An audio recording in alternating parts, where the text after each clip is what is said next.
नमस्कार शेतकरी मित्रांनो. आज आपण बघणार आहोत कापूस पेरणीपूर्वी अशी कोणती 5 महत्त्वाची कामे आहेत जी केली तर कापसाची उगवण चांगली होईल, तुमच्या शेतातील झाडांची जोरदार वाढ होईल आणि उत्पादनात नक्कीच आपल्याला मोठा फरक बघायला मिळेल. आपले उत्पादन वाढलेले आपल्याला दिसेल. म्हणून मित्रांनो, व्हिडिओ शेवटपर्यंत बघा आणि व्हिडिओमधील माहिती उपयोगी वाटली तर व्हिडिओला लाईक अवश्य करा. मित्रांनो, सगळ्यात पहिलं काम म्हणजे जमीन तयारी. जमीन चांगली भुसभुशीत असली पाहिजे. शक्य असेल तर आपण खोल नांगरट करावी. यामुळे जुनं तण नष्ट होतं आणि कापसाच्या मुळांची चांगली वाढ होते. त्यानंतर मित्रांनो, जर शेणखत उपलब्ध असेल तर पेरणीपूर्वी टाकण्याचा प्रयत्न करा. यामुळे जमिनीची ताकद वाढते आणि पीक सुरुवातीपासून जोमात येते. मित्रांनो, अजून एक महत्त्वाची गोष्ट म्हणजे पेरणीचे अंतर. खूप शेतकरी जास्त झाडं राहावीत म्हणून जवळजवळ पेरणी करतात, पण यामुळे पिकांमधील हवा खेळती राहत नाही. परिणामी रोग वाढतात, बोंडे कमी लागतात. म्हणून योग्य अंतर ठेवणं खूप महत्त्वाचं आहे. दुसरं आणि महत्त्वाचं काम म्हणजे योग्य बियाण्याची निवड. काही शेतकरी फक्त जाहिरात बघून बियाणं घेतात.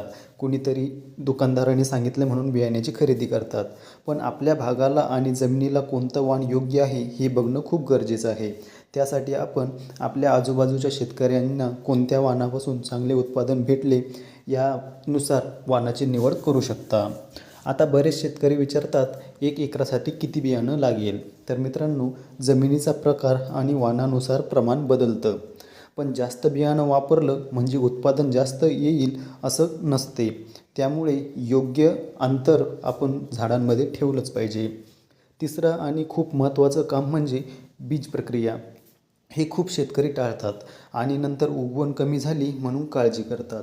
पेरणीपूर्वी बियाण्यांवर योग्य औषध प्रक्रिया केली तर सुरुवातीचे रोग कमी होतात आणि उगवण चांगली मिळते.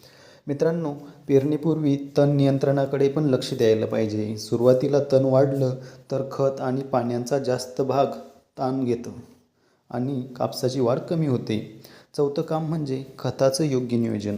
अंदाजे खत टाकू नका मित्रांनो. शक्य असेल तर माती परीक्षण करून घ्या आणि नंतर खतांचा वापर करा. सुरुवातीला संतुलित खत दिलं तर कापसाची जोरदार वाढ होते. कोणतं खत द्यायला पाहिजे कपाशीला याविषयी संपूर्ण व्हिडिओ आपल्या चॅनलवर अपलोड आहे, आपण तो बघू शकता. मित्रांनो, सुरुवातीचे 40 ते 50 दिवस कापसाची खूप महत्त्वाचे असतात. याच काळात झाडाची चांगली वाढ झाली पाहिजे, तर पुढे बोंडधारणासुद्धा चांगली होते. आणखी एक चूक खूप शेतकरी करतात, पहिला पाऊस पडला की लगेच पेरणी करतात.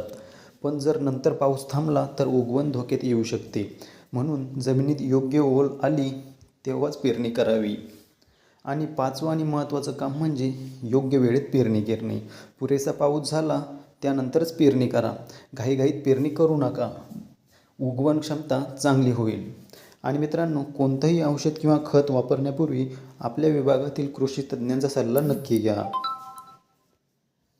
तर मित्रांनो, आपण पेरणीपूर्वी योग्य नियोजन केलं तर खर्च कमी आणि उत्पादन जास्त मिळू शकतं. म्हणून ही माहिती प्रत्येक शेतकऱ्या मित्रापर्यंत पोहोचा आणि हा व्हिडिओ शेअर करा. व्हिडिओमधील माहिती उपयुक्त वाटली तर व्हिडिओला लाईक करा, शेअर करा आणि अशाच शेतीविषयक माहितीसाठी चॅनलला सबस्क्राईब करायला विसरू नका.